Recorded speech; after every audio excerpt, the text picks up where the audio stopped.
Welcome, my name is Jason Schultz from Five Tails. I want to give you an overview and understanding of the three different types of ways which customers can actually search for your business.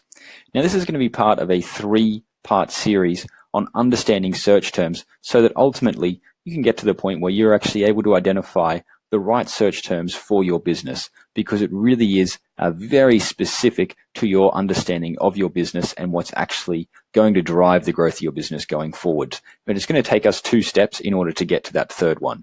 So today we're going to be covering off on what type of search. Then in the next video we'll cover off on understanding the different results Google actually displays, and then lastly choosing that search term or choosing those search terms that are right for your business. So in terms of how people can actually search, it can really be categorized into 3 different ways. And this is really useful for understanding search, is this categorization, because there are so many different searches and many new searches being done every day. And you probably hear about this all the time when it comes to Google search. But for local service-based business, it actually gets much simpler, and being able to categorize it in this way really makes it easier for your own understanding and to be able to communicate and analyze what's useful. So in terms of the 3 different types of searches, we've got firstly navigational searches, then informational searches, and then transactional searches. So starting with navigational searches, the intent of a navigational search, when someone makes a navigational type search, their intent is to reach a particular website or page. So it's much easier to understand through examples. If someone types into Google Facebook login, they are clearly trying to navigate to log into Facebook. If someone types in, for example, Five Tails, they are clearly trying to find out about the brand of Five Tails or navigate to the Five Tails website. So that's quite often what we call a branded search, is also known as a navigational search.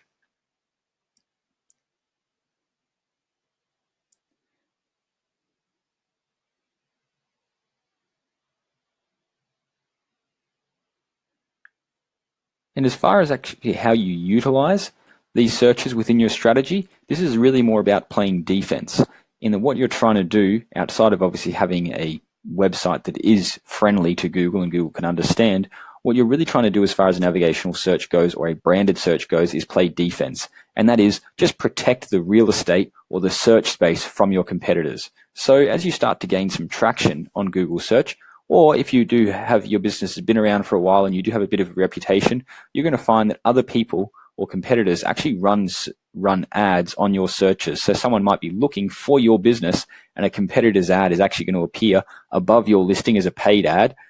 So the idea here is make sure, if you are seeing that happen, that you're actually running your own sets of ads called branded ads within Google AdWords to make sure that you're actually taking up that space above your own website listing, so that you're not actually having competitors inadvertently trick your customers into calling them instead of you.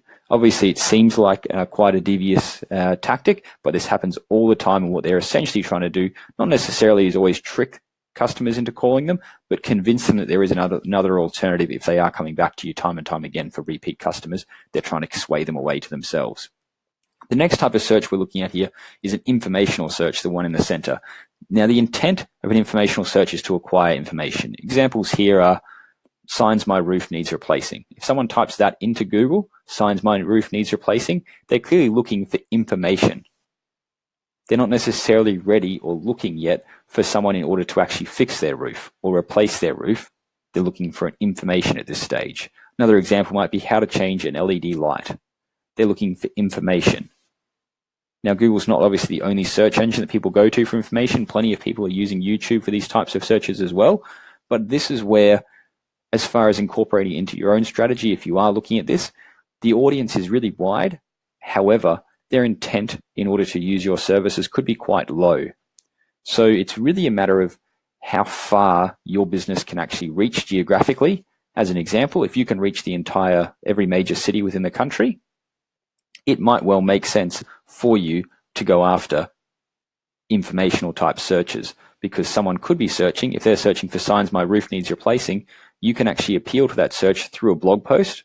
You can also use Google Ads in order to drive people who are searching for that to the blog post that you've written on the signs that their roof might need replacing, and then educate them in that blog post with quality content about how they can identify their roof needs replacing.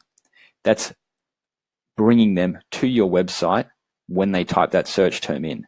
And that geographical area that you cover is really important, because obviously if you only service a certain area of, say, Brisbane or Sydney, and someone types in signs my roof needs replacing, they could be located in Perth, they could be located in Darwin, they could be located in Newcastle, they could be located nowhere near where you're able to actually service them, and they could simply just be coming to your website, grabbing the information and leaving again.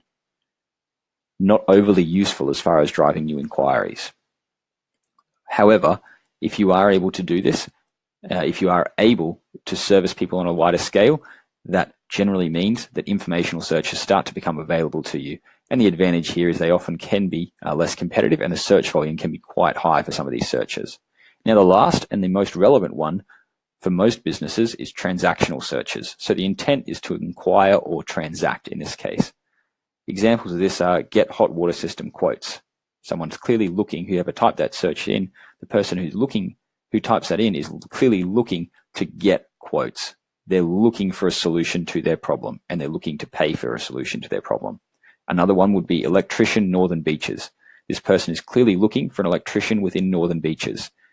Now, the only caveat to this typically is that someone might be looking for a job. And so they know in order to find electricians within the Northern Beaches, they might type that search term in, knowing they want to contact the top few results because they're looking for a job, and those people probably have a lot of work. That's the only caveat, but that's typically a very small section of the types of people that are searching a search term like service plus location, which in this case, service electrician, location Northern Beaches. So that's a transactional search. And that's the type of searches that typically a local service-based business wants to be going after. All right, look forward to seeing you in the next video, where we're going to cover how to actually understand the different types of search results that Google displays before we move on to picking those search terms. Of course, in the meantime, let us know if you've got any questions. More than happy to answer them.